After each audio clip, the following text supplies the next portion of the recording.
Assalamualaikum warahmatullahi wabarakatuh. Baik, anak-anakku, selamat pagi.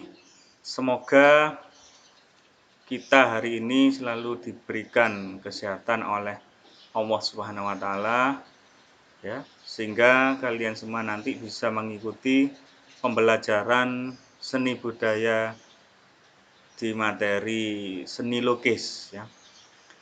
Baik, kali ini kita lanjutkan materi pada pertemuan sebelumnya. Untuk hari ini nanti kita akan belajar tentang aliran dan tema dalam seni lukis ya. Yang mana ini adalah kelanjutan dari materi minggu lalu.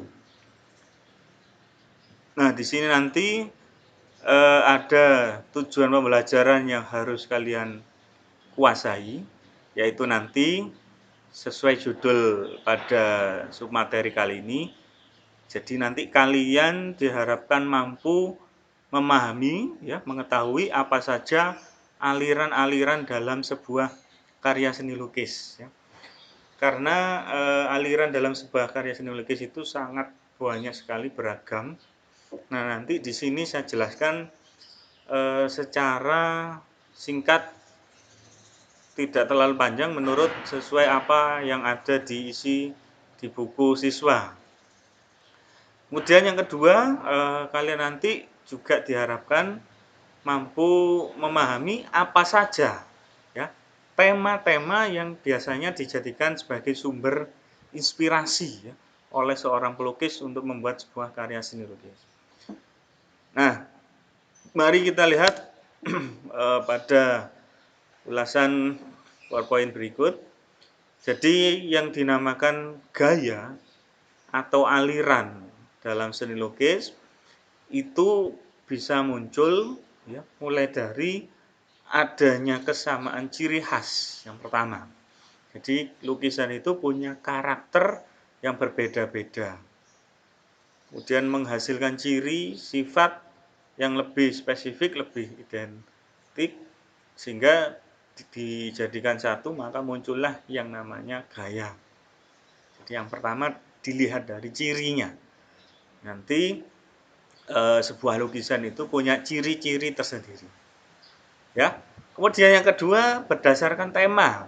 Nah, ada kesamaan tema. Tema yang digunakan sebagai gagasan dalam memunculkan idenya. Dari mana? Dan yang ketiga adalah teknik pembuatannya. Biasanya ada yang memiliki kesamaan ya, sehingga dari beberapa hal tersebut dijadikan satu menjadi yang namanya gaya atau aliran seni lukis tertentu. Nah, itu anak-anak asal-usul munculnya aliran atau gaya dalam seni lukis. Baik, di sini langsung saja ya, bahwa aliran gaya dalam seni lukis terbagi menjadi dua. Ada representatif dan non-representatif. Ya. Nanti kita bahas setelah ini. Di sini cabang dari representatif itu ada beberapa macam aliran seni lukis. Ya. Nah, aliran-aliran ini nanti yang harus kalian kuasai, harus kalian pahami. Yang pertama ada naturalisme, realisme, kemudian romantik, dan ekspresionisme, kemudian impresionisme, dan surrealisme. Ini semua masuk ke dalam aliran representatif. Ya. Nah, sedangkan untuk non-representatif, di sini ada abstrakisme. Ada lagi sebenarnya di sini kubisme. Nah, mari kita simak masing-masing penjelasannya pada bagian berikut ini. Nah, sekarang apa bedanya antara gaya representatif dan non-representatif ya? Gaya representatif di sini adalah sebuah perwujudan gaya seni rupa yang menggunakan keadaan nyata pada kehidupan masyarakat dan gaya alam. Jadi kalau saya singkat, representatif itu lukisan yang mewujudkan sebuah keadaan yang nyata, ada di alam real, alam kehidupan kita. Itu objek representatif terdapat di alam, istilahnya seperti itu. Sedangkan non representatif berarti kebalikannya, ya. Sini lukisannya biasanya menekankan pada unsur-unsur formal, struktur, unsur rupa, dan prinsip estetik. Gaya ini terbebas dari bentuk alam dan memandang bahwa ekspresi jiwa tidak dapat dihubungkan dengan objek apapun. Jadi kalau non representatif di sini berarti karya aliran lukis yang objek penggambarannya, objek yang digambar itu tidak terdapat di alam. Ya, itu. Nah, sekarang apa itu naturalisme? Naturalisme di sini adalah sebuah aliran lukis yang menggambarkan objek alam nyata secara alami, ya, atau sesuai dengan keadaan alam yang sesungguhnya. Jadi, singkatnya naturalisme itu menggambarkan objek alam secara nyata. Jadi melukiskan objek-objek yang hubungannya dengan pemandangan alam, ya.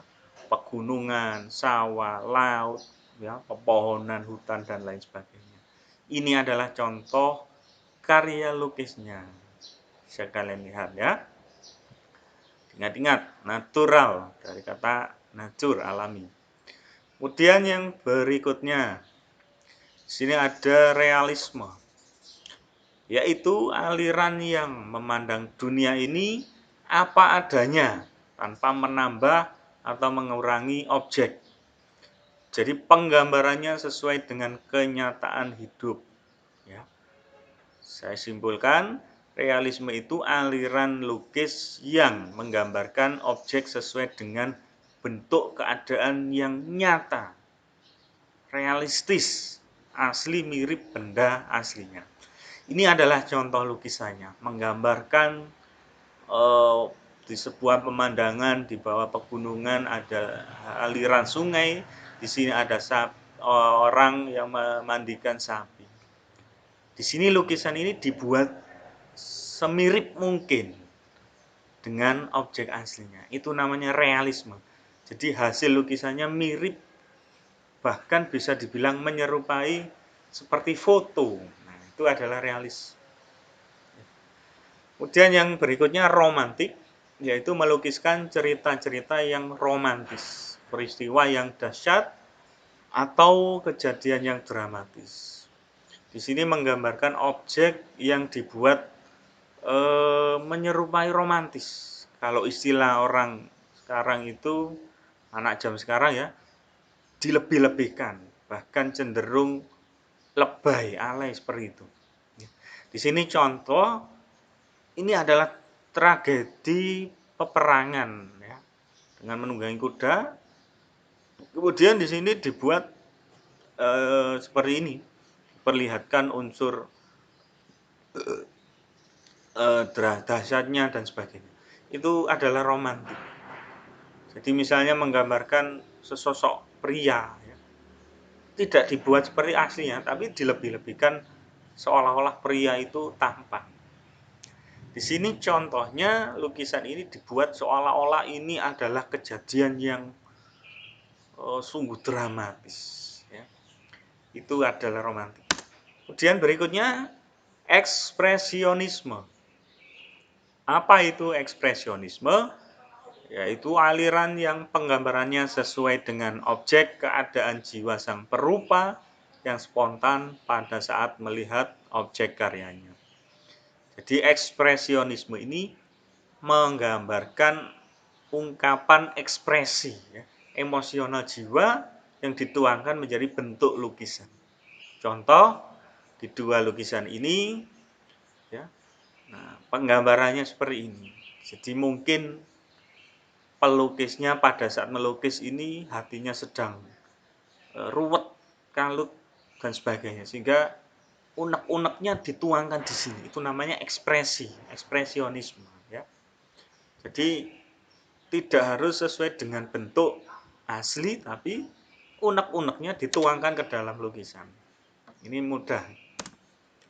Kemudian impresionisme, di sini penggambarannya sesuai dengan kesan saat objek tersebut dilukis.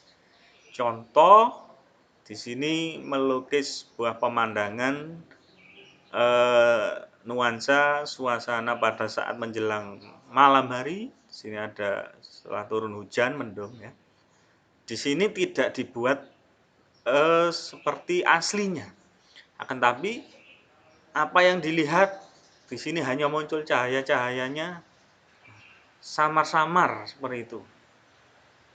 Jadi kalau saya ibaratkan melukis impresionisme itu seperti halnya orang yang matanya minus, kemudian tidak memakai kacamata, dia melihat objek dari jarak jauh.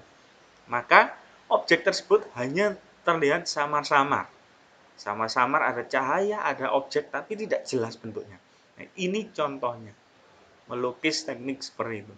Jadi hanya dilihat kesan sesaat, dilukis ke dalam sebuah karya lukis. Dan surrealisme yaitu menggunakan bentuk dan warna seperti di dalam mimpi. Mengembangkan daya khayalnya untuk menyampaikan pikiran dan perasaan melalui bentuk-bentuk dalam karyanya. Surrealisme ini aliran lukis yang menggambarkan imajinasi. Jadi menggambarkan sosok dari alam khayal pikiran kita. Contoh ini, kepala manusia di sini ditumbuhi bangunan-bangunan ya, yang berjejal bersesat seperti ini. Kalau kita lihat di dunia nyata tidak ada seperti ini. Ini khayalan, maka dinamakan surrealisme. Berikutnya abstrakisme, menggambarkan bentuk yang sulit terdefinisi, sulit difahami, kadang tidak masuk akal. Jadi menggambar bentuk yang mungkin tidak kita jumpai di alam nyata. Kadang kita juga sulit memahami maksudnya orang tersebut membuat apa. Itu cirinya. Ya, ini contohnya. Kemudian kubisme, menggambarkan objek menjadi bentuk-bentuk geometris seperti persegi, segitiga, lingkaran, silinder, kubus, dan lain sebagainya. Contoh di sini menggambar kucing, tidak digambar seperti aslinya, tapi dibuat menjadi berkotak-kotak, ya, menyudut seperti objek-objek ini. Itu cirinya, kubisme. Nah, selanjutnya setelah kalian mempelajari aliran atau gaya dalam seni lukis, sekarang kita pelajari tema-tema dalam seni lukis. Ya. Jadi seseorang pelukis nanti bisa memunculkan ide gagasannya dari tema. Ya. Nah, tema ini didapatkan dari mana? Tentu saja tema kita dapatkan dari apa yang bisa kita lihat, apa yang bisa kita pikirkan. Oke, yang pertama di sini manusia dengan dirinya sendiri. Kalian bisa mengambil tema manusia yang dihubungkan dengan dirinya sendiri. Berarti melukis sosok dirinya sendiri, ya, menggambarkan dirinya sendiri, atau yang sering disebut potret diri. Ini contohnya, pelukisnya membuat gambarnya masing-masing. Yang kedua, tema manusia dengan manusia yang lain. Ini berarti mengaitkan antara dirinya sendiri dengan orang lain, bisa saudara, keluarga, kerabat, tetangga, atau yang lainnya. Ya, contoh lukisan keluarga seperti ini. Dan yang ketiga, manusia dihubungkan dengan alam sekitarnya. Nah, berarti menggambarkan objek-objek alam yang ada di sekitarnya. Contoh ini, menggambar lingkungan pemandangan alam. Yang keempat, tema manusia yang dihubungkan dengan alam benda. Berarti menggambar, melukiskan objek yang berupa benda-benda yang ada di sekitar tempat tinggal kita. Contohnya ada guci, buah-buahan, cangkir, dan lain-lain. Kemudian yang kelima, bisa tema manusia yang dihubungkan dengan aktivitasnya. Ya, contohnya ini ada sebuah aktivitas sedang makan, bergurau bersama, ya, menceritakan keluarga yang hidup di sekitar tempat pertanian, keharmonisan yang ditumbuhkan seperti ini. Jadi aktivitas dengan sesama. Kemudian yang berikutnya, yang terakhir yaitu tema manusia yang bisa dikaitkan dihubungkan dengan alam benda. Ini kalau menurut aliran seni lukis tadi masuk ke dalam aliran surrealisme. Jadi berhayal, tema dari berimajinasi. Ya. Oke, itu saja untuk materi aliran dan tema dalam seni lukis. Mungkin saya rasa cukup. Jikalau ada yang perlu ditanyakan, nanti bisa kita bahas dalam forum chat atau diskusi, ya. Sekian dari saya. Jangan lupa like dan subscribe channel saya untuk bisa mengikuti video-video pembelajaran yang berikutnya. Sekian, ihdinas siratal mustaqim. Wassalamualaikum warahmatullahi wabarakatuh.